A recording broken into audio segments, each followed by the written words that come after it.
आप सभी का स्वागत है हमारे इस चैनल में। आज के इस वीडियो में हम सभी लोग टीजीटी और पीजीटी चित्रकला की तैयारी के लिए महत्वपूर्ण तथ्यों का अध्ययन करेंगे। आज का ये जो महत्वपूर्ण तथ्य है, वस्तु चित्रण के सिद्धांत परिप्रेक्ष्य में दृश्य चित्रण का महत्व, इस पर आधारित है। तो चलिए इस टॉपिक को देखते हैं और कौन कौन से महत्वपूर्ण तथ्य हैं। लगभग 120 महत्वपूर्ण तथ्यों का यहाँ पर अध्ययन करेंगे। तो चलिए पहला तथ्य देखते हैं। टेलीविज़न मीडिया पर प्रसार की जो कीमत होती है उस समय के आधार पर होती है। जितना समय उतना कीमत। आगे देखते हैं, दृश्य कलाओं का सही समूह क्या है? तो चित्र है, मूर्ति है और वस्तु, ये सब दृश्य कलाओं का सही क्रम है। दृश्य कलाओं के क्षेत्र में बस्ट से तात्पर्य क्या है? आवाज प्रतिमा है। ठीक है, आगे देखते हैं एचिंग। एचिंग क्या है? एचिंग है ग्राफिक तकनीक। ग्राफिक विधि संबंधित है एचिंग से। जस्ते की चादर का प्रयोग होता है एचिंग की तकनीक में। ठीक है, जस्ते की चादर का किस में प्रयोग होता है? एचिंग तकनीक में होता है। ग्लास एचिंग के लिए प्रयोग किया जाता है तो हाइड्रोफ्लोरिक अम्ल पदार्थ का। ठीक है, ग्लास एचिंग के लिए हाइड्रोफ्लोरिक अम्ल पदार्थ का प्रयोग किया जाता है। आगे देखते हैं, जल रंग चित्रण में पोत का अच्छा प्रभाव उतरता है मोटे कागज पर। ठीक है, वास तकनीक की रेखाएं भारतीय कलाओं से प्रेरित है, लेकिन ये जो तकनीक है वो चीनी और जापानी है। ठीक है, वास तकनीक की रेखाएं भारतीय कलाओं से प्रेरित है, लेकिन ये तकनीक जो है चीनी और जापानी तकनीक है। जल रंग का मुख्य गुण क्या है? पारदर्शिता। तो जल रंग का मुख्य गुण क्या है? पारदर्शिता है। सामान्यतः रूप दो प्रकार के होते हैं। सामान्यतः रूप कितने प्रकार के होते हैं? दो प्रकार के। रूपप्रत कला तत्व तो नहीं है कोलाज। तो कोलाज क्या है? रूपप्रत कला तत्व तो नहीं है। आगे देखते हैं, मूर्ति कला, चित्रकला, वास्तुकला, संगीत कला में रूपप्रद कला नहीं है। तो संगीत कला जाहिर सी बात है कि रूपप्रद कला नहीं है, क्योंकि इसको हम देख नहीं सकते, केवल सुन सकते हैं, श्रव्य माध्यम है संगीत। रूपप्रद क्या है? रूपप्रद कला मूर्ति कला है, चित्रकला है, वास्तुकला, ये रूपप्रद कलाएं हैं। रूपप्रद कला के तत्व कौन कौन से हैं? तो रेखा, रूप, वर्ण, तान, पोत और अंतराल, ये रूपप्रद कला के तत्व हैं। तो रेखा हो गया, रूप हो गया, वर्ण हो गया, तान हो गया, पोत हो गया, अंतराल हो गया। तो 6 तत्व हैं। अमूर्त कला क्या है? अरूपवादी कला जो होती है वो अमूर्त कला कहलाती है। ठीक है, आगे देखते हैं, भारत का वह राज्य जहाँ बड़े आकार में बाबूजी का फड़ नामक चित्रकारी चित्रित की जाती है वो स्थान कौन सा है? राजस्थान। फड़ संबंधित है राजस्थानी लोक कला से। राजस्थानी लोक चित्रण में प्रयोग हुआ है टेम्परा प्रकार के रंगों का। तो राजस्थानी लोक चित्रण में प्रयोग हुआ टेम्परा प्रकार के रंगों का। रोगन करना अनिवार्य है, तो तैल माध्यम चित्रण में रोगन करना अनिवार्य माना जाता है।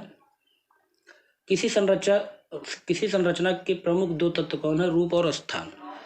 A4 कागज का वास्तविक माप क्या होता है? तो A4 कागज का वास्तविक माप होता है 110 × 297 मिलीमीटर। ठीक है, चित्रकला में प्रयुक्त नहीं होता, तो ब्रांड पेपर जो होता है वो चित्रकला में कभी भी प्रयोग नहीं किया जाता है।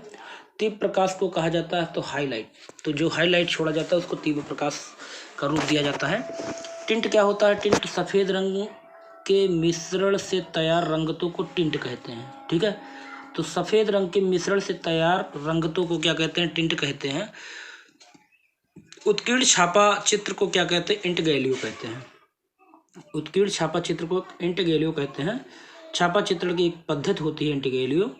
उत्कीर्णन कार्य संपादित होता है तो मूर्तिकार के द्वारा उत्कीर्णन कार्य संपादित होता है।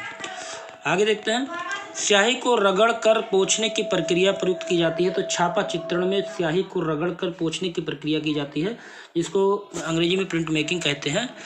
किताब के पिछले सिरे अर्थात मोटाई, किताब के पिछले सिरे अर्थात मोटाई को स्पाइन कहा जाता है। ठीक है, आगे देखते हैं, शीघ्रता से किया गया रेखांकन स्केच कहलाता है।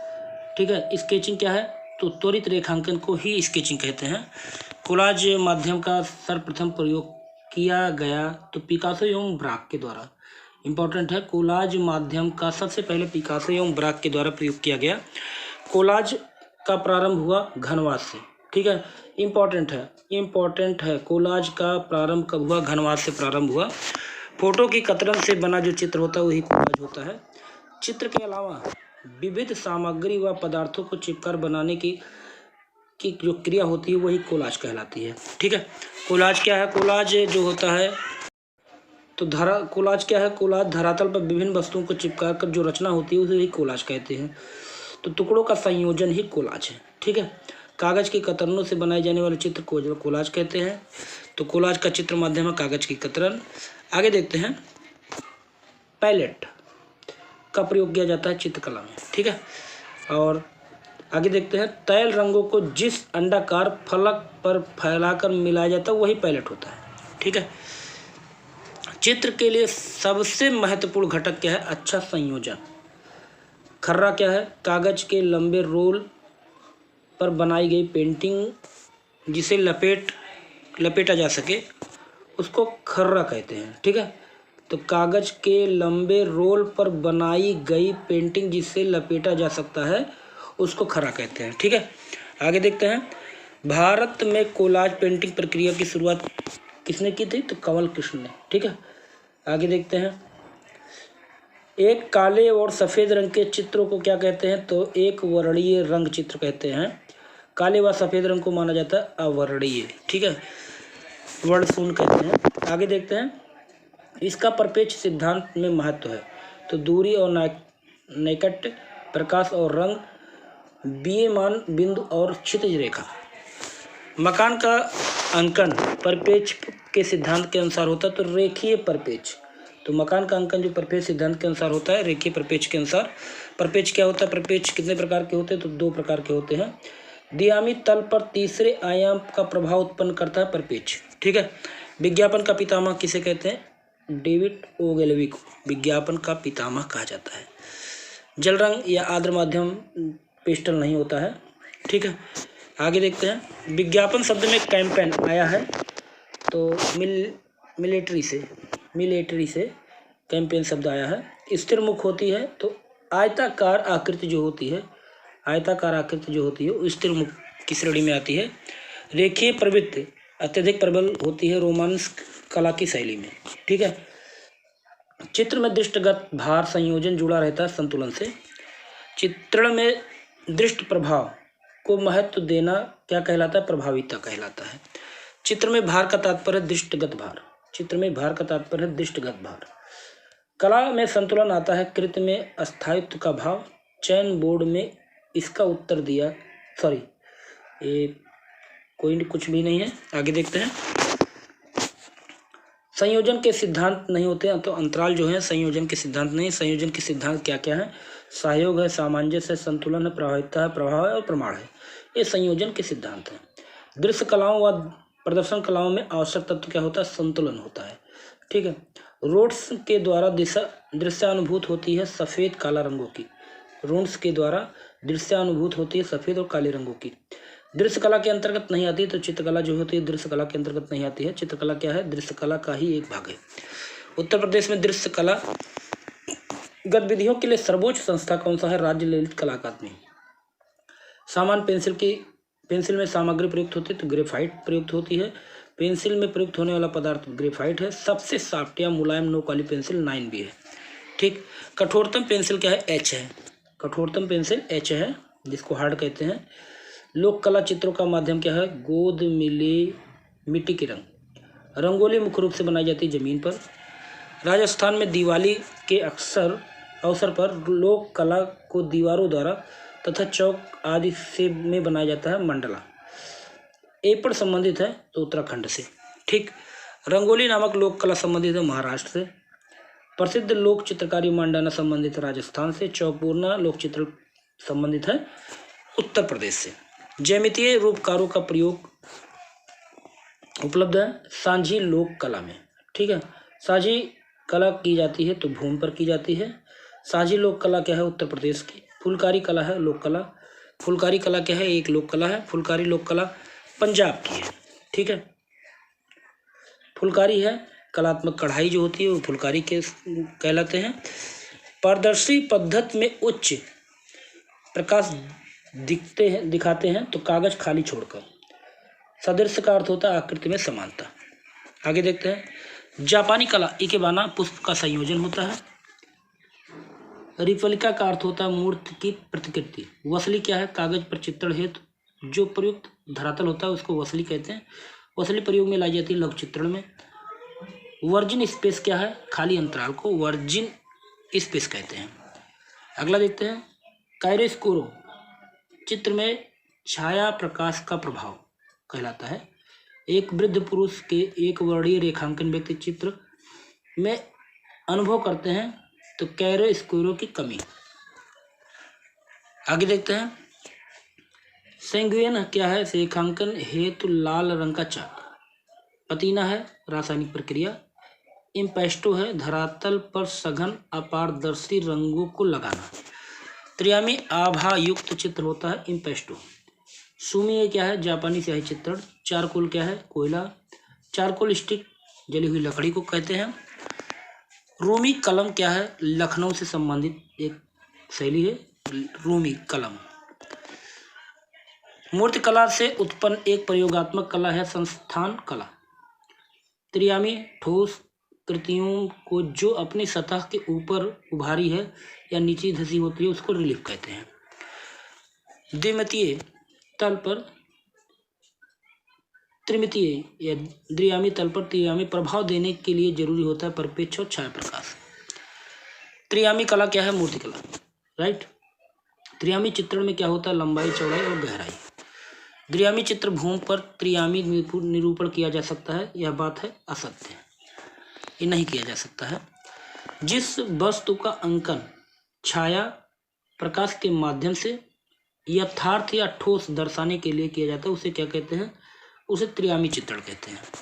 टेम्परा तकनीक का प्रयोग होता है एक्रेटिक रंग। टेम्परा रंग विधि का प्रभाव होता है अपारदर्शी, ठीक है। अंडे को माध्यम के रूप में प्रयोग किया जाता है टेम्परा में। टेम्परा पेंटिंग पदार्थ से संबंधित है एल्ब्यूमिन, ठीक।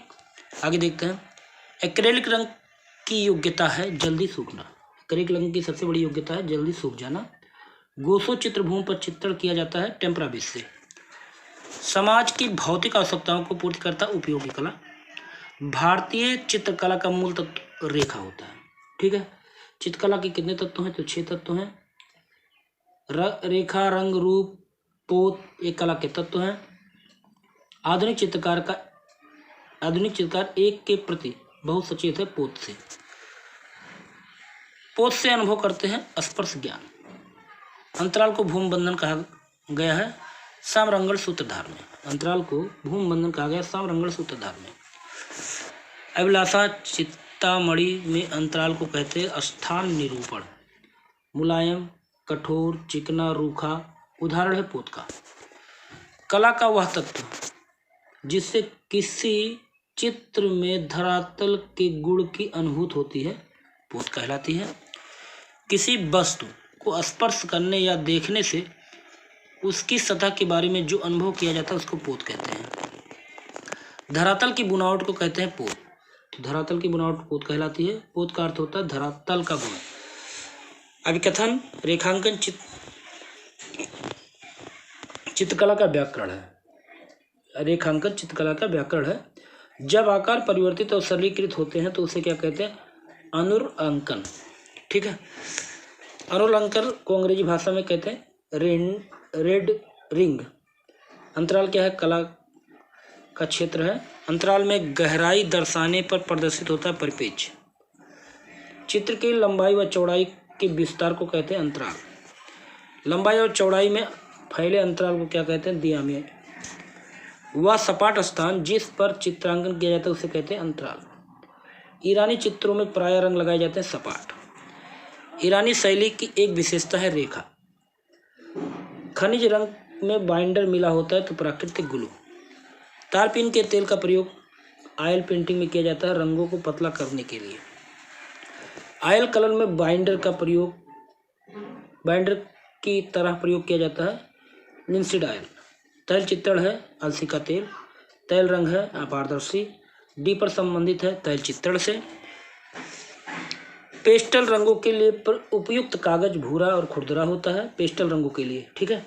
सूक्ष्म माध्यम पेस्टल रंग जो है सूक्ष्म माध्यम की श्रेणी में रखा जाता है। रासायनिक पदार्थ फोटोसिंथेटिक नहीं है तो कार्बोरेंडम। बिना तुलका की सहायता से रंग प्रयोग किए जाते हैं तो पेस्टल। मोम का प्रयोग कर चित्रण कार्य को किया जाता है तो बाटिक चित्रण विधि में। बंधक प्रयुक्त किया जाता है बाटिक चित्रण में। बाटिक में प्रयोग किया जाता है मोम। बाटिक पेंटिंग की जाती है कपड़े पर। भारत में रंगने की वह विधि जिससे करोड़वत पट्टियों का पैटर्न बनता है, लहरिया। ठीक है, आगे देखते हैं। बोल्टिंग क्लॉथ का उपयोग किया जाता है तो बोल्टिंग क्लॉथ का उपयोग किया जाता है सिल्क स्क्रीन छपाई प्रिंटिंग प्रक्रिया में। ठीक है, बोल्टिंग क्लॉथ का उपयोग किया जाता है सिल्क स्क्रीन छपाई प्रिंटिंग प्रक्रिया में। तो उम्मीद है आपको वीडियो अच्छा लगा होगा और ये महत्वपूर्ण तथ्य एक दो बार जरूर देखिए क्योंकि यहाँ से प्रश्न जरूर से जरूर पूछे जा सकते हैं। तो ये बाकी और सारी वीडियो महत्वपूर्ण तथ्यों के बने हैं, तो आप प्लेलिस्ट पे जाकर इन सभी महत्वपूर्ण तथ्यों को जरूर अध्ययन करें। अगले वीडियो में ऐसे महत्वपूर्ण तथ्य के साथ फिर मिलते हैं। तब तक के लिए जय हिंद, जय भारत। आपका दिन शुभ हो, मंगलमय हो।